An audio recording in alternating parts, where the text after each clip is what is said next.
ये आकाशवाणी जयपुर अजमेर है। अब आप सुनेंगे विधानसभा में आज की कार्यवाही की समीक्षा। इसका आलेख तैयार किया है वरिष्ठ पत्रकार जोराराम ने।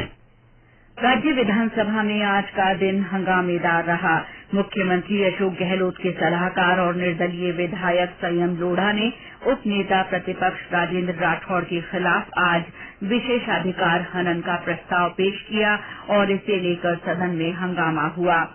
सदन में विधायकों ने प्रश्नकाल में अपने प्रश्न पूछे और संबंधित मंत्रियों ने उनका जवाब दिया। इसके बाद स्थगन प्रस्ताव और नियम 295 के तहत विधानसभा सदस्यों ने जनहित के मुद्दे और अपने क्षेत्र में लोगों की समस्याओं के मुद्दे उठाए। इस दौरान राज्यपाल के अभिभाषण पर धन्यवाद प्रस्ताव पर बहस भी हुई। इससे पहले प्रवर समिति के सभापति प्रसादी लाल मीणा ने राजस्थान स्वास्थ्य का अधिकार विधेयक 2022 पर गठित प्रवर समिति के प्रतिवेदन के उपस्थापन के लिए नियत समय को 13 फरवरी तक बढ़ाए जाने का प्रस्ताव रखा, जिसे सदन ने मंजूर कर लिया। सदन में आज हंगामा उस समय हुआ जब निर्दलीय विधायक संयम लोढ़ा श्री राठौड़ के खिलाफ विधायकों के इस्तीफे के मामले को लेकर सदन में उनके विरुद्ध विशेषाधिकार हनन का प्रस्ताव पेश करने के लिए खड़े हुए। इससे पहले प्रश्नकाल समाप्त होते ही श्री लोढ़ा ने प्रस्ताव रखने का प्रयास किया, लेकिन श्री राठौड़ द्वारा इसका विरोध करने पर अध्यक्ष डॉक्टर सीपी जोशी ने इसे शून्यकाल तक टाल दिया। स्थगन प्रस्ताव और नियम 295 के तहत विधायकों की बात सुनने और अन्य कार्यवाही के बाद जब अध्यक्ष ने श्री लोढ़ा को इस पर बोलने की अनुमति दी तो फिर से श्री राठौड़ खड़े हो गए और बोलने लगे। इस पर अध्यक्ष और श्री राठौड़ के बीच नोक-झोंक भी हुई। भाजपा के अन्य सदस्य भी बोलने लगे और वेल में आ गए। इससे जोरदार हंगामा हुआ।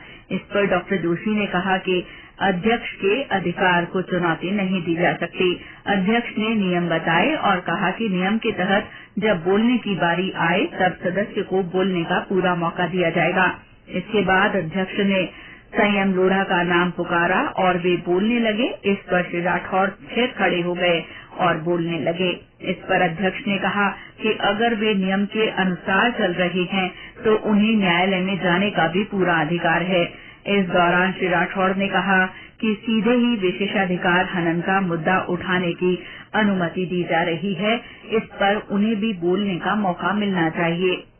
इस दौरान नेता प्रतिपक्ष गुलाब चंद कटारिया ने कहा कि उनके विधायकों का यही कहना है कि जब इस मामले में चर्चा हो तब उन्हें भी पक्ष रखने का पूरा मौका दिया जाए।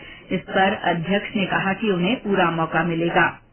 श्री लोढ़ा ने प्रस्ताव रखते हुए कहा कि वे सदन के एक वरिष्ठ सदस्य के आचरण से व्यथित होकर विशेषाधिकार हनन का प्रस्ताव पेश कर रहे हैं, जिस पर अध्यक्ष ने कहा कि सदस्य सदन में प्रश्न लेकर आए हैं, इस पर बाद में कोई निर्णय किया जाएगा। इससे पहले प्रश्नकाल के बाद श्री लोढ़ा प्रस्ताव रखने के लिए खड़े हुए और कहा कि विधायकों के इस्तीफे पर अध्यक्ष ने कोई फैसला नहीं किया और सदन के सदस्यों द्वारा प्री मैच्योर स्टेज पर अध्यक्ष की गरिमा और सदन के सदस्यों के अधिकारों को आहत किया गया है। उन्होंने कहा कि प्री मैच्योर स्टेज पर किसी भी तरह से विधानसभा से संबंधित मामले को उच्च न्यायालय में नहीं ले जाया जा सकता।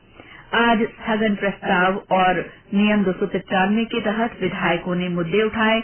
विधायक अविनाश ने अपने विधानसभा क्षेत्र में सीमेंट प्लांट की फैक्ट्रियों में स्थानीय लोगों को प्राथमिकता देने और योग्यता के आधार पर नौकरी देने की राज्य सरकार से मांग की। इसी तरह विधायक जोराराम कुमावत ने स्कूलों में अध्यापकों के खाली पद भरने की मांग की, जबकि विधायक साफिया जुबैर ने अलवर जिले के रामगढ़ क्षेत्र में अवैध खनन के खिलाफ सख्त कदम उठाए जाने की मांग की। इसी तरह विधायक गिरधारी लाल, वासुदेव देवनानी, अनीता भदेल, जेपी चंदेलिया, अमीन खां, मनीषा पवार, कल्पना देवी, धर्मेंद्र कुमार, राम नारायण मीणा, पाना चंद मेघवाल, जगदीश चंद्र और अन्य विधायकों ने भी जनहित और अपने अपने क्षेत्र की समस्याओं को उठाया। इससे पहले प्रश्नकाल में वन मंत्री हेमाराम चौधरी ने बताया कि 12 जिला कलेक्टर की अध्यक्षता में गठित सूरसन ब्रह्माणी अभ्यारण्य समिति की बैठक शीघ्र करने के लिए निर्देश दिए जाएं, जिससे राज्य में गौंडावण संरक्षण के लिए आगे की कार्रवाई की जा सके। श्री चौधरी ने बताया कि सोरसन वन क्षेत्र में गौंडावण संरक्षण के लिए प्रजनन केंद्र स्थापित करने के लिए केंद्रीय पर्यावरण और जलवायु मंत्रालय, वन्य जीव संस्थान तथा राज्य सरकार द्वारा त्रिपक्षीय करार 30 मई 2018 को किया गया था। उन्होंने आश्वस्त किया कि राज्य सरकार द्वारा भारतीय वन्य जीव संस्थान देहरादून को दोबारा पत्र लिखा जाएगा, जिससे गौंडावण के प्रजनन केंद्र की प्रक्रिया शुरू की जा सके। संसदीय कार्य मंत्री शांति धारीवाल ने प्रश्नकाल में कहा कि प्रदेश में ऑनलाइन धोखाधड़ी तथा साइबर क्राइम के दर्ज प्रकरणों में तफ्तीश प्रशिक्षित पुलिस अधिकारियों और पुलिस कार्मिकों द्वारा की जाती है।